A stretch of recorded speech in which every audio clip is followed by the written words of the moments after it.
are listening to the Omar the Barbarian podcast, where we talk about what is best in life. I got my man Chris Scott in the building. Chris is one of the most talented artists I've ever seen. Creator, writer, artist, publisher, producer of 2 Ton Rock God.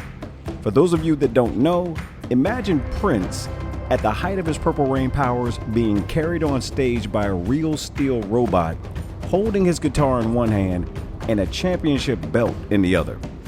If you like Purple Rain, giant robots being controlled by black musicians with championship belts, you need to go to chrisjamescott.com and give this man all of your money. Well, most of your money. I mean, if you're giving your money away, I too would like to have some of it. Also in the building is my man Devon Sanders. I've known Devon since 10th grade, one of the best writers on the planet. He has worked in the comics industry in some capacity for 30 plus years. He's been reading comics for 40 years. Both of these top men are my brothers.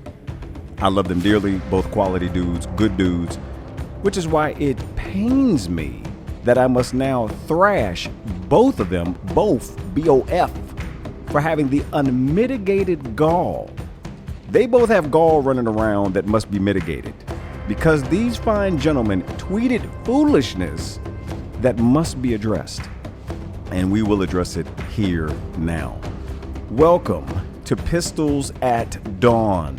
Here I will shoot down the argument of my brothers that the Captain America trilogy is somehow superior to the Christopher Nolan Dark Knight trilogy. Gentlemen, before we get started, would anyone care to get out? You ain't gotta defend Cap, you got a shield. You're defending Cap. It's what it is. You know what? Cap don't need me, he got a shield. Y'all both wrong. All right, I guess this podcast is over.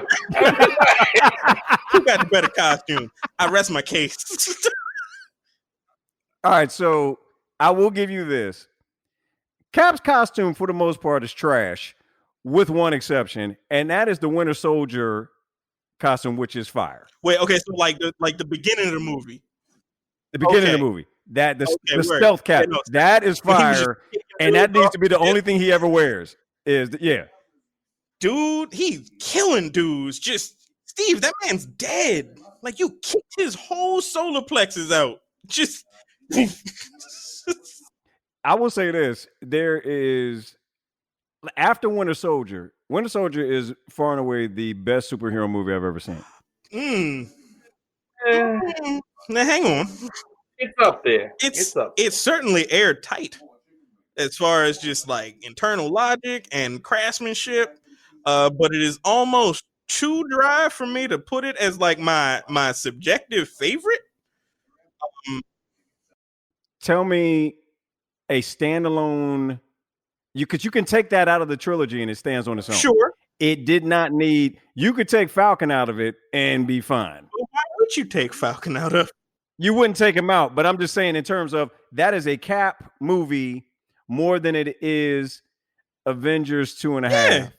Which is my, which is going to be using a precursor of my argument for, for coming at 3. That's really all I got is. And I have a perfect counter argument to that, so we'll get to it. But as far as like standalone movies that are better than Winter Soldier, Batman '89, Superman. Shit, 1 or 2, pick. I don't care. Let's go. Get funky.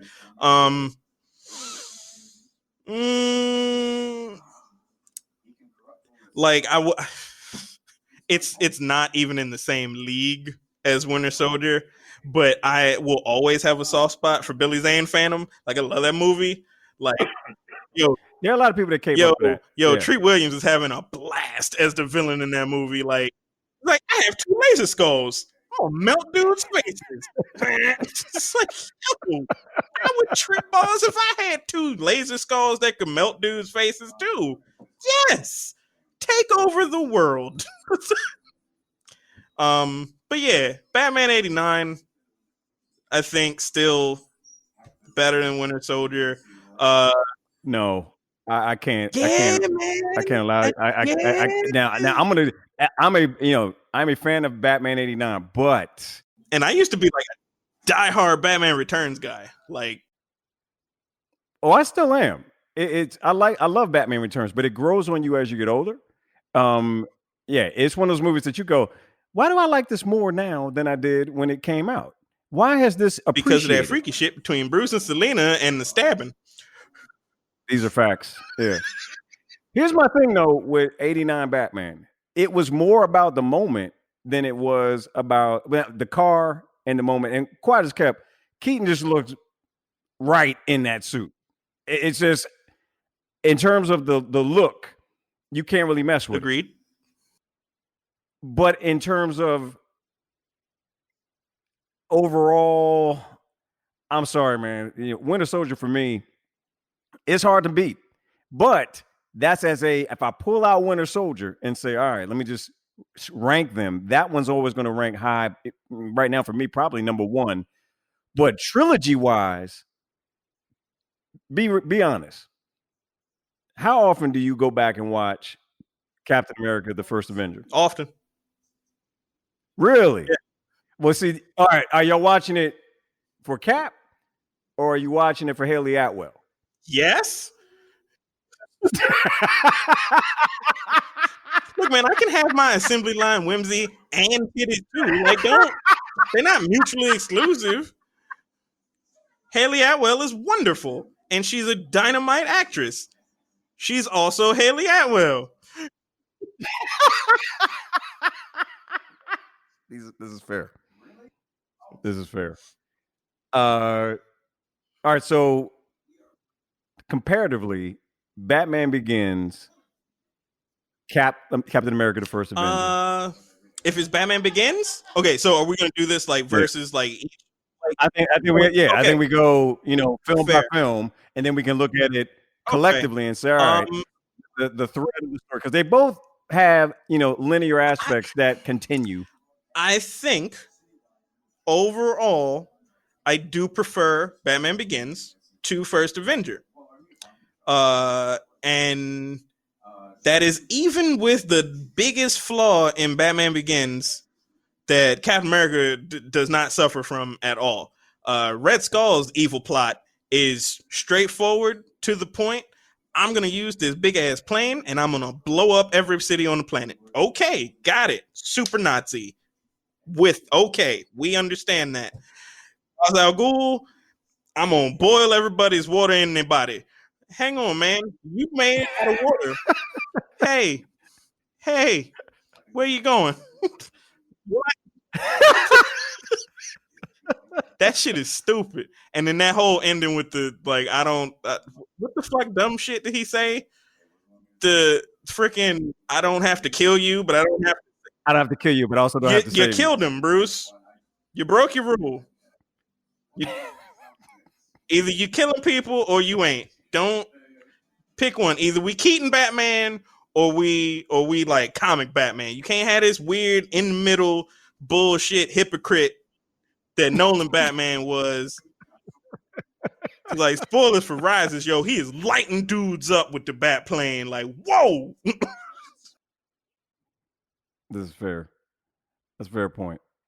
I think the fact that you have what makes it for me is I love the whole the hero's journey. Liam Neeson showing up saying, "Come see me if you can climb to the mountaintop and bring the blue flower. I'll teach you how to be a ninja for 7 years. Before you burn my house down." I'm here for all of that. I'm here for the fake Ra's al Ghul sitting in the throne who wasn't really Ra's al Ghul. I'm here for them fighting on the ice and him falling in and pulling him up and him giving them the anecdotes and you thinking they're gonna be boys. And then Bruce is like, "Nah, I'm gonna burn your crib down." Not realizing that later on you're gonna burn my crib whole down. crib. So your whole crib, and him showing up like, "Yeah, you burn my house, I'm burning your house down." And Alfred saying you got to push the beam that fell on you off your chest. What all those push-ups for? If you can't get this beam off you, you're supposed to be Batman. What are you doing? I could do without Crime Alley. I've seen it a million times.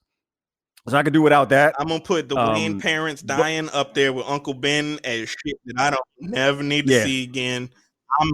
I don't need to see them damn pearls I dropping don't. ever again. And the idea that he let Like- Selena walk off with them pearls, like, you would get the fuck no. Like, if this next movie, the Batman starts out with pearls dropping in Crime Alley, I'm just walking out. I'm done. Because it's one of those things where it's like, look, if you don't know the Batman's origin by now, after it's been told multiple Like 80 times years in at this point, multiple right? centuries, Yeah. between 2 different centuries, Yes. all right? If you don't know that this is how his parents die and how he comes to this place, and you need to see those damn pearls dropping one more time to understand that this is a Batman film, I can't help you. It's time to go. It's time to watch, like, Downton Abbey or something. From what I understand, Downton Abbey get like raw. People that like it, like it really. does. Downton Abbey is low key fire. Not that I watched it, but I heard that. You watched it. I did watch it. Let's get back to the point of like. But let's try to get back to the point of like Captain America trilogy versus Batman. I believe Omar was trying to get to the idea that there isn't much of a hero's journey in First Avenger, and Devon, you want to tackle that? Which one? Right. But she said that's categorically untrue, and I'm about to get to why, unless Devon wants to take it. Hold on, before y'all say that though, can I say why there isn't first? How are you gonna have a hero's journey when what made you the hero was Howard Stark's bullshit? There's no hero's journey. The hero's journey would have ended, 5 minutes credits. And they after tell you what makes him the hero in the movie. It is in the text. It's not subtext. It's in the text. It is what Professor Erskine says to him. Says, "You are a good man." Everyone else has a. He would have been a good. He would have been a good man that wouldn't have gotten into the army without that formula. He got in. No. I think he would have figured out a way to get into that army. Like, his desire to actually to do better was so big that it led Erskine to see what everybody else was missing. So in that sense, I think that it was like brilliant. Bruce Wayne was going to become Batman one way or the other. That money was going to make him. Like, Bruce Wayne had the assets. He was going to become Batman one way or the other. He was going to become the Dark Knight. But Steve Rogers, who eventually becomes Captain America, like, that's why I love that damn movie, Captain America: The First Avenger. He goes in to this movie with nothing but determination, grit, and the desire to do better by his fellow man. And he basically willed himself into this war, into becoming Captain America. And, and that's the thing that, like, I think that we don't necessarily always take into account. One person saw something in us to push us to the point where we are right now so that we could be better. And that's why I particularly love Captain America and the Captain America trilogy, because there's always this moment where someone puts their hands on someone and says, you can be better. It happens in Winter Soldier when Winter Soldier is like, okay, no, this is me. I'm a killing machine. And Cap is like, no, this is not you. You're Bucky. You're my friend.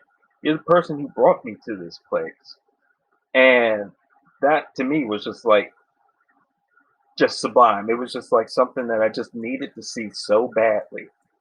Especially after seeing like the Man of Steel, where it was just like Superman was killing people and just doing all these like horrible things and just unsure of himself. And then in Captain America, you have this character who is like, no, I know who you are. You're better than this. I can raise you up. Let's go there together. And I love that about Captain America. Absolutely. Chris, what you got? Yeah, I would say that Steve has a personal journey, not necessarily the hero's journey, because the hero's journey is how he changes everyone around him with his goodness. That's a good point. Yes, yes. Like I've long said that like Batman is sort of like a solo adventure, whereas like no, okay, this is better. Batman is the gated community. Like you're not going to get a Robin in a Batman film. You're not going to get a Batwoman. You're not going to get a Nightwing. You're just going to get Batman, and that's what certain people need. Batman is that gated community. But Captain America is the block party. Like everybody can access Captain America. And I think that we were talking about this in the Twitter thread where I can't remember who said it, but they said that the problem was having Black Widow, having Spider-Man, and all these other characters show up. Whereas I was like, no, actually, that's just Captain America doing Captain America stuff. And that's what I loved about those movies is that there was like this inclusion that made you want to go, okay, even Ant-Man fits within this because he'll be elevated just simply by being in the presence of Captain America. And I love that. Actually, to your point, Devon, I think that the Captain America trilogy does the one thing that, among others, that Chris Nolan like purposefully left out of his Batman films is the found family aspect. The Captain America trilogy does that much more successfully and readily than the Dark Knight films seem like they want to do at any point. Like they're so morose and wrapped up in Bruce's like anguish that they forget that like hope is an integral aspect of the Batman character too. So Yeah, that might be a knock on it as well. absolutely. He's not gonna let hope get in the way. God damn He's it. Batman.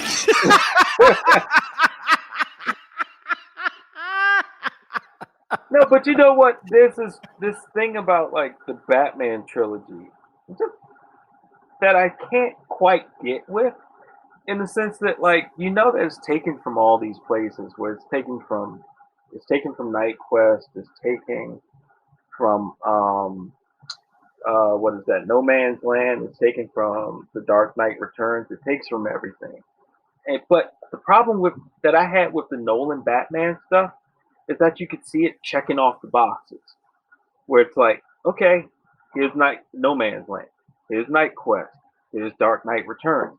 Even with Captain America, where the movie is called Captain America Civil War. Like, I wasn't checking boxes, man. It was like, even though I saw bits and pieces of what Civil War was, this like philosophical difference between Iron Man and Captain America, where Iron Man is like, okay, we need to rein ourselves in, and Captain America is like, no, we need to basically do the best that we can as the people / heroes that we are. There was no moment where I was like, okay, they're checking off this scene from Civil War, the comic. Okay, I see that. There was none of that. It was just such an engrossing movie that I was just like totally sucked in. Whereas with like the Dark Knight trilogy, yeah, I saw him checking the boxes. I mostly agree with Devon there, but I'm gonna try and like sort of cape for Batman just a little bit too, just because I know that it's an uphill battle for the Batman trilogy in this fight. Uh, How dare you? the the biggest evidence, like the biggest cases of like you observing them reading the notes as they go along is definitely Dark Knight Rises. I don't think anybody here will necessarily disagree with that. That you can see the seams in the script where shit was stitched together. Yeah. You can see it. It's there.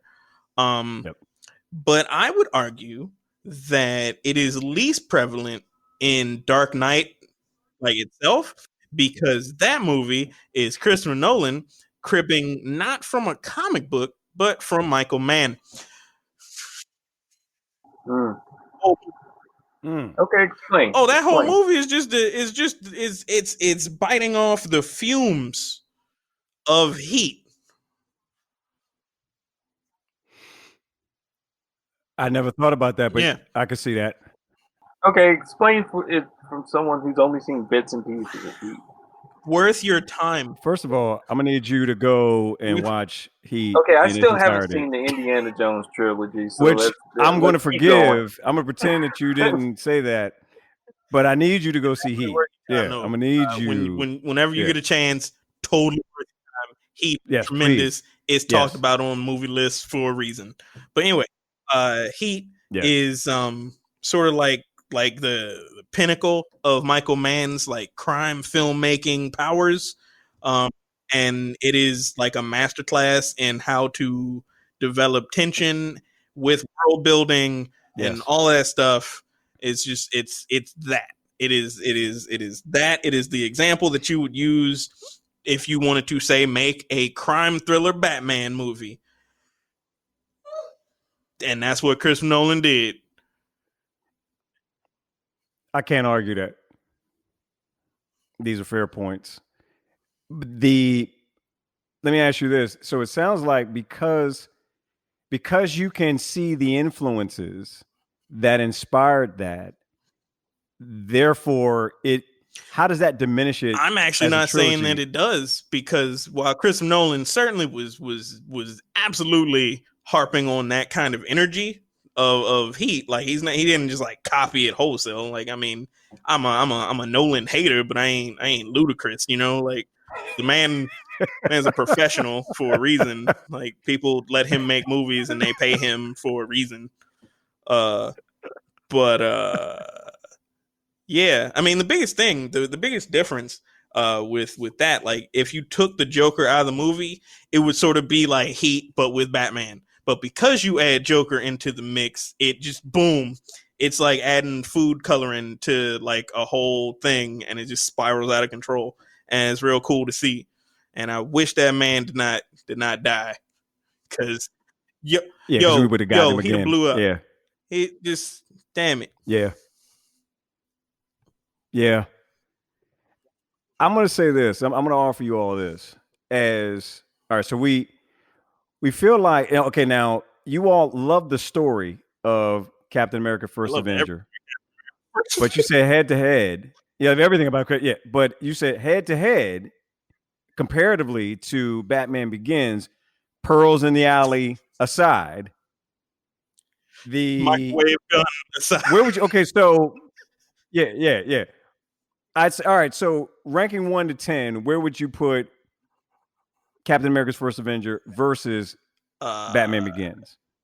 All things considered, where would you rank them? Hindsight being 2020, I think Batman Begins is, even with the stupid shit, it's like a 9. Like, it is so enjoyable to watch. And First Avenger is like a 8.9. Like, it's right there. Because like it right closes there. All the it basically checks all the boxes that Begins does not. Yeah, I'm only hating to support my narrative, just so you know. It's the three of us versus me is really where we at. I'm just really caving up for Batman, but I can't hate on everything Devon said. I'm like, damn it, I agree with that. It's heartfelt film analysis, but it's heartfelt. Yeah, he was like, he putting out stuff like, man, it just inspires, and I'm like, I like that. Right. But Batman gave a homeless man his coat.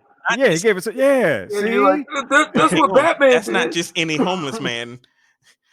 That was Boris the bullet dodger from Snatch. Like, shut up. All right, but I have one counterpoint to something that Devon said. He was like that Bruce Wayne was going to become Batman regardless because he had the resources.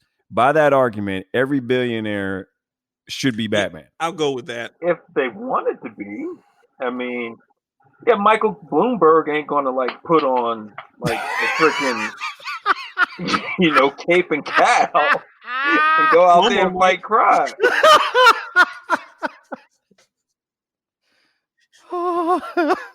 Nipple I'm rings. just saying. Okay. I'm sorry, that man wore like right. a medium polo one day on a conference, and you could see him just like bam, just like oh, dude, yeah, no, he absolutely. It was like a white polo. You have to look it up. Sorry. Oh no, you good. You good. Now I got to look it up. I'm curious. It's seemingly back. I want to say it was back in June or July. He was giving an update on like. Oh, she done found it. That's hilarious. Oh man, now I gotta look that up. And I what will was even the original question? Okay, so the counterpoint that I was making before we started talking about FOMO nipples, medium money don't make you a hero. By the simple fact of being a billionaire does not mean that he would have become Batman. And the argument I'm trying to make there is that he has some of the same heroic inspiration that Cap did.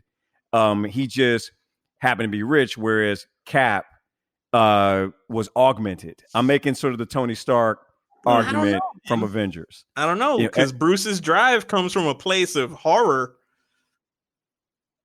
Yeah. That's a fair point. Yeah, it comes from a place of revenge. Like he takes a lot of discipline to be Batman, because he could just go around snapping dudes' necks, and Gotham would probably clean up in a night. Just being real, like we ain't talking about the dudes that rob banks. Like we talking about like Harvey and the Joker and like even the Penguin. Like, yo, kill them dudes. What are you doing? Calendar Man. Devon, you said something to me once, man. I'll never forget it. We were talking about the Punisher, and I think I randomly was like, the Punisher doesn't have that great of a rose gallery, and you were like, he kills them all. And I said, hadn't thought of that. You're not wrong. Yeah. I mean, it's hard to have a rogues gallery if you just kill them all. Like, oh, Jigsaw. Like, shoot. Yeah, it's like, oh, Jigsaw. The Russian. Yeah. That's it. Oh. I mean, but that's kind of the point of the Punisher, is just not to have a rogues gallery. That's The whole thing about Captain America is that, when you really think about it, he doesn't have a strong rogues gallery. But I guess the idea behind Captain America is that he's like Mr. Rogers with muscle. Yeah. Where if you encounter him, you're going to kind of find out why you shouldn't have been doing that to begin with. And I think that's why I actually like the Captain America trilogy of movies even better. Is because he basically transforms everyone around him. Like there's that great scene in Civil War where Spider-Man meets him for the first time, and he's like super starstruck by seeing Captain America for the first time. Right. And he even tries to engage him, and Captain America beats his ass. But at the same time, he's like, "Where are you from, kid? Hey, I'm just a kid from Brooklyn. You're a kid from Queens. I'm gonna whoop your ass, but you're gonna feel like you've been transformed." He right. To the point where he was bragging about it, like, yeah, man, I got my behind. I got this black guy from Captain America. Look at right. But I'm gonna tell you this. So to your point there, I feel where you come from, but I have a desperate argument I'm going to make against this to cape up for Batman. I'm going to argue that the Dark Knight trilogy is better, but the Captain America, the reason you like the Cap trilogy better is because how it makes you feel. But I'm going to argue that the Dark Knight trilogy is better regardless of how you feel about it. It is a better trilogy. Cap makes you feel good. But because of that, I think you were looking at this trilogy with rose-colored glasses in comparison to. It's not a bad trilogy, but this character, it's the Superman argument that Chris was making versus Winter Soldier. You can't compare anything to Christopher Reeves. Christopher Reeves is, you got Jesus, and then you got Christopher Reeves. It's true. As Superman. But you can't. But you know what? I hear what you're saying, but that also, to me, that kind of proves the point. Don't do that. Don't make my narrative serve your kind of like, the only thing that you can kind of compare Chris Evans's, and if somebody would have told me the dude from Not Another Teen Movie would occupy that space that is Captain America and do it perfectly, like, as far as I'm concerned, as far as like superhero portrayals go, there's like Robert Downey Jr., Kelsey Grammer, Christopher Reeve, and then Chris Evans of all people. If someone would have told me that he would occupy that space in my heart, I'd have called him a lie. But the fact that like you can even put him in that conversation lets you know that he figured it out and got it, man. He did. I can't argue with that. He embodied that role to a ridiculous degree.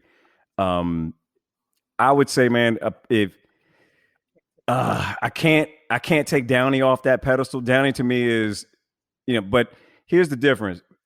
Downey didn't really have to, in my opinion, become Tony Stark. I feel like Downey is. I don't know where Downey stops and Stark begins. They are, they are one and the same. I think that is just the example of perfect casting. Whereas Chris Evans had to become Captain America, and that is why I give him the slightest of hair thin edges over Downey in terms of who embodied their characters best. To me, Christopher Reeves is probably the ultimate. Like, he's in a stratosphere by himself in that same way that Chadwick Boseman is in a stratosphere by himself in terms of them becoming those characters. But Evans, I can't argue against it. You're not wrong. Funny thing about Robert Downey Jr. and Tony Stark, just as characters and as people. I'm away. Okay. A diehard Tony Stark fan over here. Right. Oh, okay.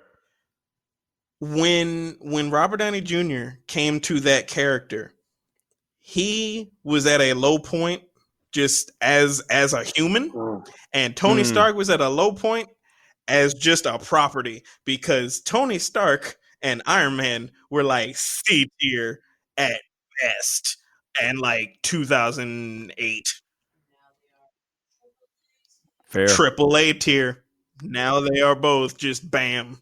They spun gold out of each other, quite frankly. Yeah, it's like you walk into a Target and there's Iron Man toys all over the place. And I remember there was a time where like you showed me an Iron Man comic and I would go, "No, I'm not reading that." And you know how much I love comics, but it was just like I wouldn't even touch it. So the fact that Robert Downey Jr. or RDJ went out there and turned this character into what it is just tells you how strong he is as an actor. True. It's something when they use him to put Spider-Man over. Think about they had that. Iron Man, this is Spider-Man, and they were like, "Nah, let's have Iron Man be in your flick to help your sales." We got to do the Chris Jericho victory tour to get Spider-Man over the most popular kid superhero of all time. Of all time, we got to help him out with Iron Man, which is it blows my mind. That's you're not wrong. That's the power of RDJ for sure. But now y'all making my argument about bullshit. Let's get to it. So all right. Are we agreed that head to head? Let me because we haven't talked about Dark Knight yet. There's no reason really. The Dark Knight. I'm going to say this. This one's difficult for me because at the time I saw Dark Knight, it was a perfect film. I was like, this is the greatest thing I've ever seen. It's just perfect. And then I saw Winter Soldier and the fight scenes in that, and I went back and I looked at Dark Knight, and my issue with Dark Knight now is it's a whack Batman stiff in the fight scene. I'm like, if you could take between that and this is the one thing I'll give Affleck. That is the greatest Batman because that fight was scene just an on film Arkham to game. date. Like, yo, With the yeah, you looked at that and you were like, oh, that's why that's what he would really do if he wrecked all those dudes. With the exception of watching Robert My Pattinson God. hit that dude 12 times inside of a couple of seconds. The greatest Batman beating somebody up scene I had seen on film was Affleck. And I can't wait to see what Pattinson does just based on that one clip. Hell out of that guy.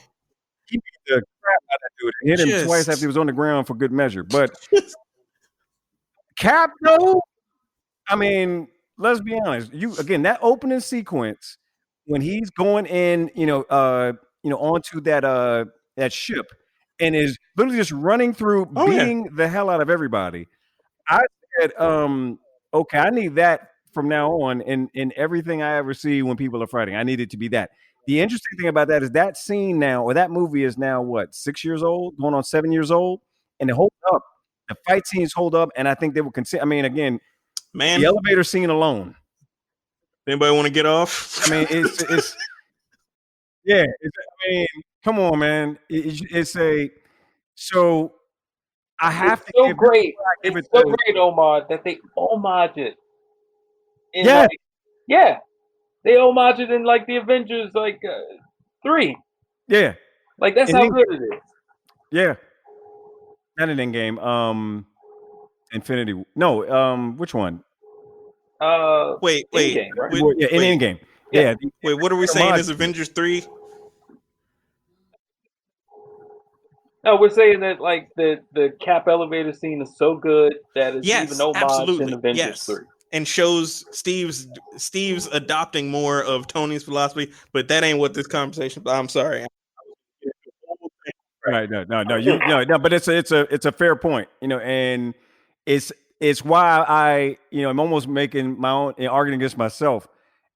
But I'll say this: that's how strong Captain America: Winter Soldier is, that I give it the edge over The Dark Knight. And for my money, with the exception of the fight scenes that I appreciated at the time I saw them in the theater versus now going back and looking at them, the fight scenes don't hold up for me for The Dark Knight, but everything else does. But the argument I'm really making is more about Ledger's performance more than I am anything else.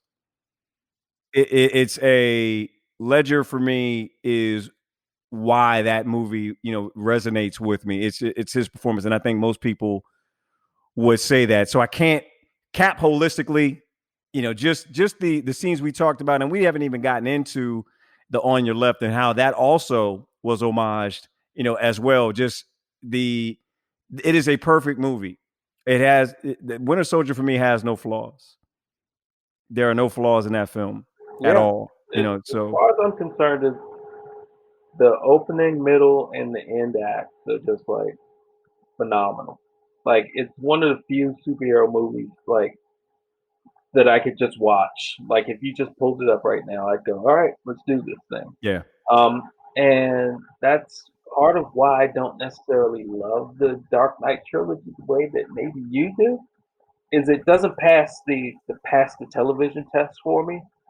Where if it's on the TV and I'm walking past the TV and I see the Dark Knight, any one of the Dark Knight trilogies on, I can pass the TV. If any of the Captain America trilogy is on and I'm walking past the TV, I'm going to be like, oh, okay, well, let me watch that for a second. And more than likely, I'm going to probably wind up sitting down and watching that movie the whole way through. Like Captain America, the Captain America trilogy to me is that. I will agree with you on Dark Knight and Rises, but not necessarily Begins, because in that movie, Bruce is still acting like a human, and Batman is a character in a comic book movie in that movie, and it's great. Like the scene where he throws a little grenade at the prison wall in Arkham when he's trying to get out, and he walks past those two dudes in their cells and just, excuse me. That shit is hilarious. I love it. I love it. I'm like, where the hell is that energy for the rest of any of these movies? Like, Begins feels like it is a movie, and it's not trying to be a film. Like, it is a film, like it's well made, obviously, but like it's trying to be a movie. It's trying to be a piece of like entertainment for you. Whereas Dark Knight and Rises are like ruminations on the human spirit, and I'm like, I just want to see Batman beat the shit out of people. They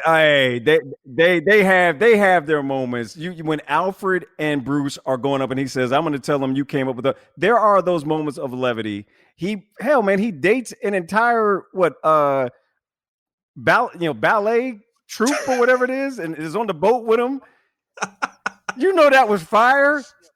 That's I'm gonna date all of them so the shows are canceled. He had his moments, even though it was as a cover for his activities. And you can't tell me the scene where he goes overseas to bring dude back. That shit was wild. That was just Batman breaking all kinds of treaties. Just you can't escape me. Also, my favorite scene in that entire movie happens after the truck gets upended and Joker gets out and Batman's about to run him over with the bike and can't bring himself to do it. And as Joker's going over about to cut him up, Gordon puts the gun on him. He's like, "Can you just give me a minute so that I can..." That is, to this day, that scene never gets old for me. But you know what? And I hear what you're saying, but do they really stand up to anything that was in a Captain America movie? So here's my thing on this, and so I love what you said about the walking by the TV test, and so and my argument, my last ditch effort on this is all I got. Because I low key agree with y'all, but I gotta keep this cape on. I would say collectively, the Nolan trilogy is a better trilogy because it tells a more complete story. Caps are great as individual. You pull them out, I can watch that flick. It can stand alone. You can't tell me that Civil War is a Captain America movie. It is an Avengers movie. Yeah, it's an Avengers movie with Captain America's name on it. Whereas The Dark Knight, Batman Begins, The Dark Knight, and Rises, I would argue that Civil War, trilogy, more than anything, completes the circle that was started in First Avenger. Because we start First Avenger with Steve Rogers, and who the hell do we end with in Civil War? Steve fucking Rogers, because he don't need the shield to be the hero. Oh, that's too good a point for me to argue against. Don't tell me that the Batman trilogy is more complete. Don't you do it. I got to think of something quick because I don't have anything better for that. I got nothing for that. That is a strong. All right, but look, Bane was rocking a sheepskin coat. Ain't nobody in Civil War. Now, I'm glad that you got there on because that is the saving grace of Rises is Bane. Like Bane by himself, I'm gonna say it, is better than everything in both trilogies. Bane just by himself. My God, the decision to do that dumbass voice, it's the dumbest, but it's amazing. Like, and then the way that man ate them chains on the way down, yo, I'm gonna tell you what, the scene when Batman realized that Catwoman has set him up, and he's looking like, "Oh, you got me," and she closed the door, and he's looking at Bane. You notice if you go back and you watch that scene, there's no music. Yeah, they cut the music out, and he kind of walks up, and my man's holding his lapels or whatever, and Bruce starts hitting him. Yeah, and Bane just kind of absorbs it. And I knew that it's the first time I've watched Batman on film, and I was scared for Batman because it's coming. If you read the comics, he's about to get broken. That's the point. But I was sitting. I went to go see the movie. It was like a midnight showing. I was still living in VA at the time, and so I'm sitting in there. And somebody, I remember when I was there, somebody pulled the fire alarm. And so we all outside for about 20 minutes. Then we get to go back in. I was like, man, I ain't come out here at midnight, and just to be standing outside in the rain. We finally get to go back in. They start everything back up, and we get to that scene. So at this point, it's like 1 a.m. I'm trying to just stay up. And I sat there and was scared to death for Batman. I'm like, oh man, he about to get his ass beat, in this. And then of course he did. And it was just one of those things where I looked at it and I said, man, I've never been scared for Batman. Like the way that they handled that, the whole Deshi Basa, was it Deshi? The whole point of that whole, yeah, dude, I'm butchering it, but tell me something. As much as y'all hating on Rise right now, as much as the two of you are hating on this, tell me something that you can't tell me that entire moment, that scene of him having to figure his way out of a prison cell that was wide open. You just did not walked move yourself you in into a certain corner, way. my friend, and I love that scene because it's 4 minutes of a rich man getting the shit beat out of him. It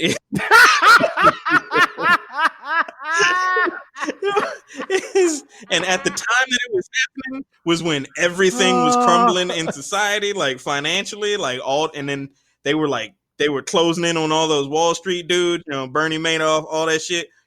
We as a society wanted to see rich people get the tar beat out of them, and Rises delivered that shit. However, as much as I love that scene, you saying that it is more like emotionally fulfilling than anything in the Caps? No, man. Civil War, the end fight with Bucky and Cap versus Steve. Yo, dude, my heart. Hey, wait. To be fair, a rich dude gets his butt beat in Cap too. Man, who just found out that his boy covered for his boy killing his mama, because he was under Nazi mind control, but That's still, fair. he killed his mama. You need to stand aside while I handle your dude. Mama. And my daddy. You got to go. Yeah. Yeah. But Steve had to made a snap decision on which friend to cape for, and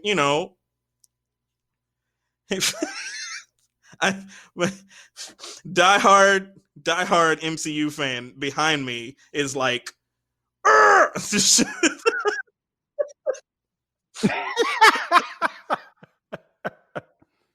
I'm gonna say, okay, wait. So this is I'm desperate now. All right. The argument that you made earlier about how Cap elevates everybody, Civil War pokes a hole in that. He lied. And he lied to his friend. He covered something up. Yeah. And that's why Tony felt betrayed. Defend your boy. Defend your boy. Because Batman ain't let himself have friends. And that's the damn problem with those movies. He ain't got no Robin. Here it is. He had a friend. Catwoman was his friend. Eventually. Man in a train dungeon, and he got the shit beat out of him. He fired Alfred, but he ain't really realized what he was doing. He beat his ass with his hands. For him later on. Boy. He did. Yeah, he did. You know what? To this day, I don't understand how he beat Bane at the end. Because some magical was it because karate man hit the mask? Realigned his chakras by pushing his spine in with his bare hands, which is just what you do in desert dungeons. It's fair. I don't know how he beat Bane at the end. I really don't. It's Bane was punching through that's granite. A big problem with Rises, and I'm like, that everything that happens in the final act is a contrivance. It is not anything that is earned through the narrative that was established up to that point in the movie. That movie should have ended with a dramatic sword fight between Batman and Talia al Ghul. Instead, he blew up a truck. Mm. Like, can you imagine how much more emotionally gripping the ending The Dark Knight Rises would be if they were chasing them around, right, to get to the bomb or whatever? You keep all that stuff intact. They're trying to save the timer or whatever the fuck. You get to Talia and it's like, oh no, ain't no timer. I killed that. The only way you get into this bomb is through me. And she pulls out a scimitar. Boy, let's go. And that'd have been like a dope ass 5-minute fight to cap off this wonderful trilogy of movies that we got. Instead, she's like, there is no way to stop it now. And balls. It is the worst death scene. It is terrible. You know what? Here's the thing. Here's the thing. And I just figured out why I love the Cap movies so much more than the Batman movies. And you know me. Both of you know me. You know that I love me some Batman. But as far as the Captain America movies go, I think that they're far superior. And this is almost like a sort of metaphysical thing, but I'm going to go there with it. So, Captain America is basically time lost. And he's like 60 years, 70 years, whatever the number is, in the future. And the two people who he wants to remember him the most, uh, uh, Bucky and Peggy Carter. Bucky is mind wiped. He's mind controlled by the Russians. Can't remember him. And he's desperately saying, remember me, remember me. I'm here by myself. Remember me. Come on, dude. Remember me. You're my best friend. And eventually, Bucky does come around. And he does remember the bond that's there. And then with Peggy, it's like he finally finds his long lost love. And like that was one of my favorite scenes in the Captain America movie at the very end. When he realizes he's woken up in the 21st century and he's alone, and he says, "I was supposed to go have a Heartbreaking. dinner." And then you see, huh? Yeah, and then in Civil War, you see that Peggy is still alive, but she's going through Alzheimer's and she can't remember him. All the people he needs to remember him, remember the person that he used to be. They can't remember this man, but he's still going to try and make new memories, man. He's still going to fight for tomorrow, man. Maybe I'm being too deep with this thing, but that's the thing that like really like just like got me, man. It got me. Like, and that was the thing about the Batman movie. It was just like, well, my parents are dead. Like, this is what I'm doing now. And with the Captain America movies, it was like this dude who just kept striving. Like, he was like, there's gonna be a tomorrow. There's gonna be a better tomorrow. And if I can like help make this tomorrow better, I'm gonna do this thing. Whether or not the people closest to me can remember it or not. And that was deep too. So that's why I'm caping for Captain America right there. Nice. It's beautiful. It's poetic. I don't like y'all no more. I don't. Just so you know, I did at the start of this. Now I don't because I have nothing really to kind of. What am I supposed to say to that? I don't appreciate you saying that Batman just ain't had nothing better to do.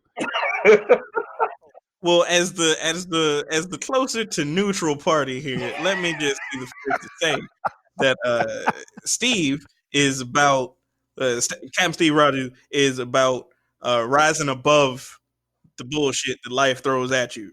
You keep going. Keep going. Hold your weapon up so it don't get mud in it. Keep going. Move forward. Batman is about taking that bullshit and forging it into a pair of brass knuckles and punching life in the fucking mouth. So it's different messages of positivity and uplifting energy.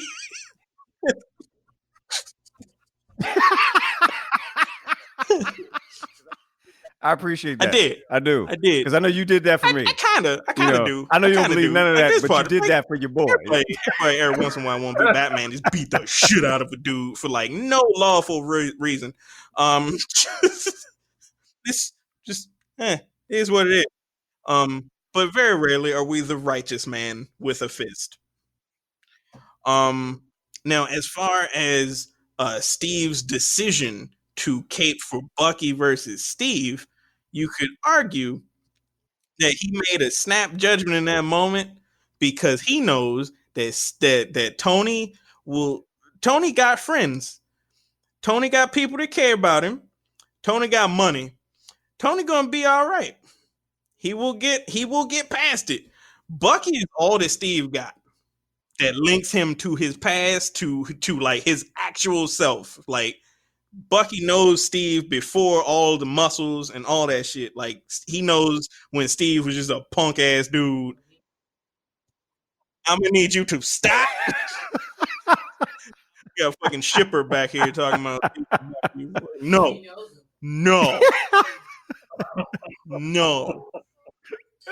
They're like Steve and Tony like being a thing. That's you could argue that that's in the movies. Like there is clear evidence of that. Steve, stop this. Yeah, Stony. Yeah, Stony. Stony. I give you Stony, but Stucky, absolutely not. No, that's his boy. That's his boy. Shut up. Actually, quiet as kept, the fact that he chose Bucky, I think, actually adds to Civil War because of all the reasons that y'all have brought up already about Cap's, perfection. The fact that he was now flawed and dropped the shield, and I'm not even talking about the setup for when Tony brings it back to him, which I thought was beautiful. And it was a moment we all knew was coming. But and in fact, I love the moment when he says, "Listen, don't lose it this time because my daughter's going to be sledding down hills on it." And everybody I think can in that moment say, "I would low key slide down a hill in some snow." Yeah, because you bounce off things and you wouldn't hurt. I would do that. Yeah, I would not throw it. I would ride on it down some hills. I would throw it at least once. Love that Ultron line where he's like, "You got the most powerful damn metal. What the fuck you built a frisbee?" Okay, frisbee out of it. I love the fact that Cap's offensive weapon is actually defensive. So it's a Batman's never going to win a morality. Yeah, he's not going to win that against Captain America. Like no one would. The closest one I can think of that would be Superman, and they're basically the same dude in terms of their morality. So you can't really mess with them, in that regard. You guys make strong points on the third film as well. I love the analogy about the block party versus the gated community. I'm sorry though, but I still got to say the Bane wearing the sheepskin coat, beating people up, looking at my man saying, you talk to me like you are in charge. Do you feel in charge? Yeah, it's that does it for me. It's the Bane effect is strong for me. But I will give you this. It's hard to argue against Captain. It's the three movies are basically flawless. And Rises does not, I think it buttons everything up nicely. It can't really mess with Civil War. Because like Civil War, no. Like even though Rises has that emotional fight in the middle, like that centerpiece, like it is a standout film, like moment. It like, man, Batman, like he gets his ass beat and it is heart-wrenching. Yeah. Versus this awesome throwdown in a Denny's parking lot. Like it is awesome. Like, yo, can we put Giant Man in this shit? Let's put Giant Man in this shit. Like it was dope. But I think, dude, the Spider-Man scenes alone. What a wonderful apology for those two amazing Spider-Man movies. Just that man was awesome just in 15 minutes of screen time. And I'm gonna argue that Spider-Man in Civil War was better than both of his solo films. Wait, both of Tom Holland? Both of them. Spider-Man in Civil War I would put that that's up a with whole the nother Handful. we don't get into Yeah, the sure. Spider-Man topic because y'all come after me with sticks because I fuck them Sam Raimi movies. I'm like, no. Oh, I was talking about just the Holland piece, just Tom Holland's You're wrong. films, his collective body of work. I think Spider-Man in Civil War is better than his 2 solo films. As Tom Holland. But I know that we will come back with more pistols because I'm coming with hot takes because I'm trying to set y'all up for later since I'm clearly losing this one about the topic at hand, and you are making me see flames.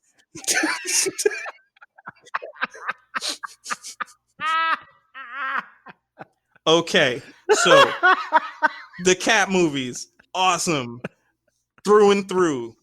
The Batman movies, a collection of outstanding. She did. It's a lot of drinking happening, and we gonna wrap this up soon. This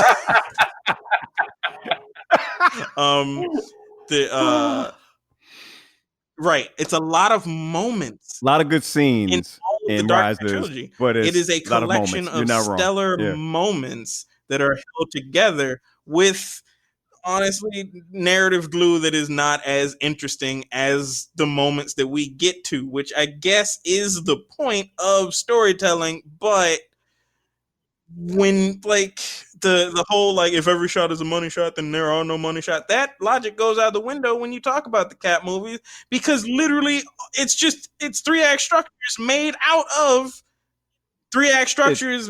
of awesome things. It's just they're perfect films. You're not wrong. I just love Batman, and I hate that y'all are right. That's really all it is. No, that's the thing about the Christopher Nolan Batman film. It's Christopher Nolan trying to make Batman interesting for him. Whereas I feel like the Captain America movies are the Russos. Yeah. And Jim Johnston. That's part 3. And Jim Johnston? Or is that the Joe Johnston? Jim Johnston makes WWE theme. Never mind. Joe Johnston. Joe Johnston is trying to show you why they love Captain America. And that's why I love those movies. It feels more like a love letter to those days where, and I think that all 3 of us are comic book fans, where there was nothing better in this world than sitting there with a freaking comic book and being absorbed into that world. True. And to me, those Captain America movies feel like that. Like in Captain America 1, where you see the Human Torch and you're just like, oh, I know what that is. Right. There's another moment in the first Captain America movie where he's sitting there and he's drawing on a piece of paper, and I'm like, oh my God, Captain America, he becomes a comic book artist in the 80s. I know what this is. This is awesome. And then when you get to even the Captain America Civil War, he actually has that drawing framed in the background. And you're like, and it never dominates the scene. It's there for, if you see it, it informs the character. Just there, but you don't need it. Yep. Yeah. Yeah. And that's what I love about the Captain America movies. It feels like, and I've been reading comics for over 40 years now, but it feels like reading a really good comic book. And it's a really good comic book you can go back to over and over and over again. But with those Nolan movies, I'm good. That's the thing. If I want to go back and see what was within those movies, I can always go read Night Quest again if I wanted to. I could read Dark Knight Returns. Or I could sit there and I could read a really good Ra's al Ghul, League of Assassins, League of Shadows book. I just don't need to revisit them. Man, don't revisit. And I'm okay Rises, with that. Man, even on TNT, this dumb. Yeah. And that's the thing, dude. Like, we finally get a Robin Right? within the Nolan film, and it's just this thing Which that's is like, tacked on in the last 10 minutes. Hey, Like, but hold up. Both of Robin. y'all on this. Y'all keep caping up for Robin. I got to stop you because y'all pretending like Robin was well handled the two okay, times he showed up on film. whoa, hang No, on, he Stop wasn't. that, hang both on. of you. No, I'm not caping for Hey, that. hey, hang on, hang on. Was that too violent? Was I that like the Schumacher movies. But Sorry. this is more my point. This is more my point. Hold on one second. This is more my point. Is that why would you introduce something that freaking big at the end of a trilogy knowing that there's going to be zero payoff for him? Why would you do that? We Man, never It get a paid off. payoff. He on that. said, "My real name is Robin."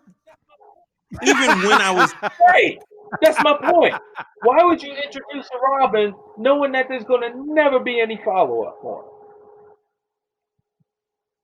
him? That's just my point. Like, it was just like, okay, you gave us the thing that we kind of wanted. Thank you. We're never going to see it again. Like, personally, that ending just disappointed me to no end.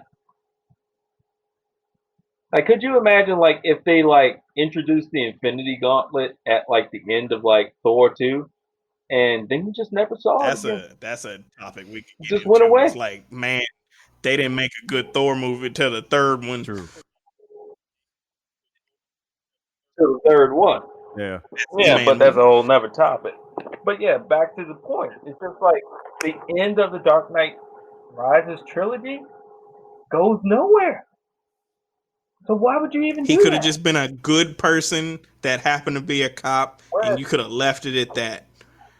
But no, Robin.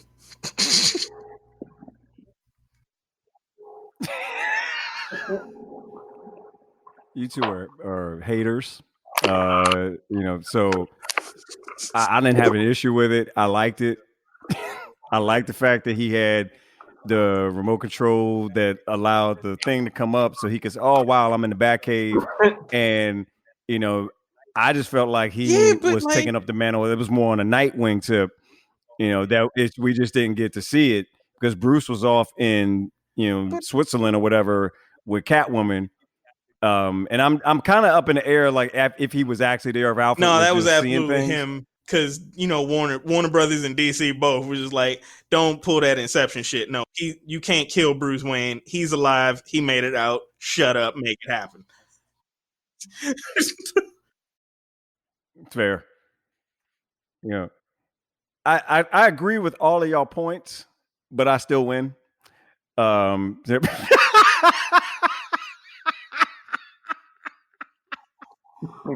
So we've all concluded that the Nolan trilogy is better than the Cap trilogy. Like hell. They're just saying that, but I want everyone listening to know that I have won. They have lost. Everybody to know listening that you dropped on your damn head is what I want everybody to know. No, I give you Begins. Begins is a fun, entertaining movie. I love it. I'm just catching that that was Dragon Glass that you gave me. You were agreeing at the top, and I'm like, I got him, and then you were like waiting. To ether me.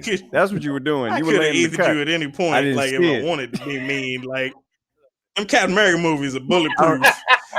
Listen, hey, that's true. I can't even get mad at Devon laughing at me for that because I agree. I hate that y'all are right, and because it's not. I'm not even mad that I agree with you mostly. I really just wanted to be right and cape up for Batman. That's really what it boiled down to. The Robin thing is disappointing because you can imagine a universe where Joseph Gordon-Levitt is the perfect Dick Grayson. Like he got Monty said she JGL got the cake for me.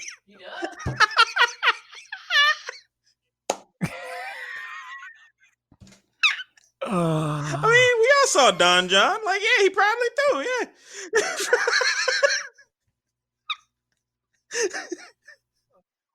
It's just it's the promise of potential that will never be fulfilled.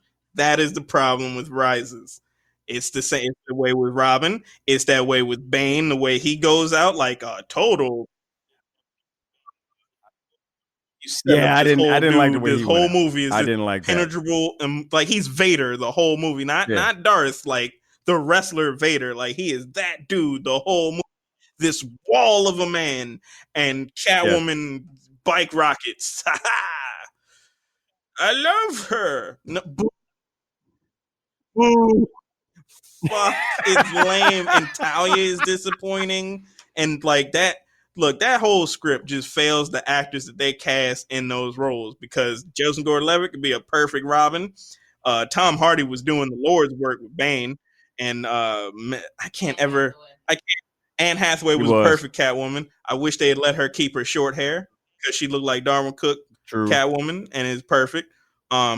And what's her name? The French actress. I can't ever remember her name. Marion Cotillard? Yes. She's in. I know you're talking about the Natalia. She's like in all of Nolan's flicks. Like she's and like you see her in all of them. Shit. Yeah. It's garbage. She had the one moment like, baby girl, you no. Know, there were, and that's it. That's the only. That's all she. That was her shining moment. You're not wrong.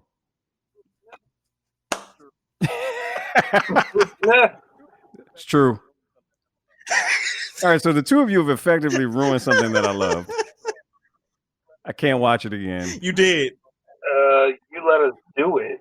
So you invited us into your living room and let us shit on your favorite things. I did. I did do exactly that. You're right.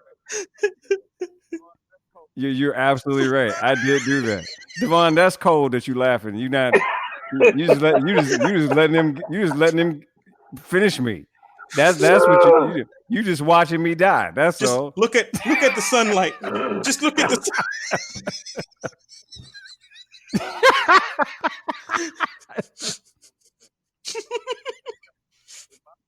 Oh, this ain't right. This ain't right. It's my podcast. I mean, he got better costume. There you go. He got a cape. He do cape things. He does have a cape. You know what? Okay, so the stealth suit is fire, except for I'm about to parachute off this building in China and grab this dude. That was the look. That was the look. Yeah, yeah. Yes, sir. Man. Fucking extradition Batman. Yeah. Yeah. I would, you know what, you made a really good point. I'm going to look at those movies differently, from the simple fact that it is a collection of scenes as opposed to a strong trilogy. You're not wrong. And I can't, even though I'm trying to make the argument that Civil War is more, make the anti-Block Party argument, you can't be mad at the debut of Black Panther, Spider-Man coming back, holding Captain America's shield, Ant-Man, Giant Man, Falcon. You know what's crazy about this? Black Widow. You know what's crazy about this, Omar? Is that Civil War is so strong with all of its disparate elements that I had plumb ass forgot that T'Challa debuted in Civil War. Yeah. No one made that point. And it's a... Yeah, I know. I wasn't thinking about it. I'm sorry. Point. Yeah, it wasn't just an add-on. Things too, Grandpa. No, I'm just saying. Yeah, it is a. It's not an add-on. Yeah, it's central. Like, you take him out. Yeah, and it impacts the exactly. Film. Yeah.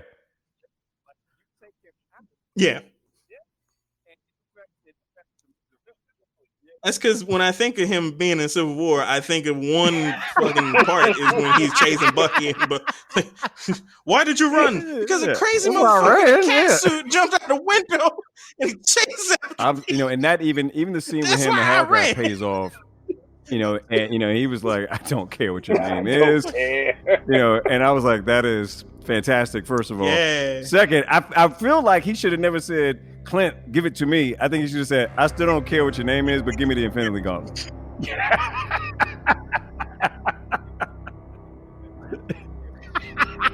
No, man. T'Challa's better. I'm just mad. That's all really is what you're saying. I'm just angry because I lost. That's really all it is. Yeah. You crapped on all my favorite things. Will now be a thing. You did lose. That I say to other people. You lost handily. Well, no. Now you have to approach them critically. That's it. You can still like them, but you know what? The Dark Knight movies win unquestionably in one facet. Yeah. Like it is inarguable. The music better.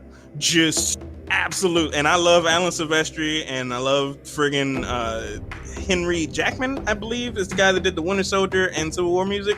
I love that Metal Gear Captain America theme that he came up with. That with the violins, it's awesome. It's great. The first 10 minutes of Winter Soldier, it's like a Metal Gear level. It is the Captain America movie I always wanted. But that Hans Zimmer Batman music.